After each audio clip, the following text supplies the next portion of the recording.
संजय उवाच एवमुक्त ऋषिकेश गुडाकेशन भारत सेनयोरुभयोर्मध्ये स्थापयित्वा रथोत्तमम्।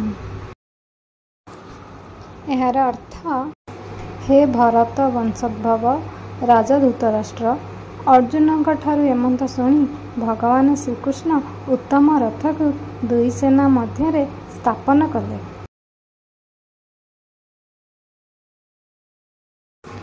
भीष्म द्रोण प्रमुखतः सर्वस्वं च महीक्षिताम् उवाच पार्थ पश्चातान् समवेतान् कुरुनीति।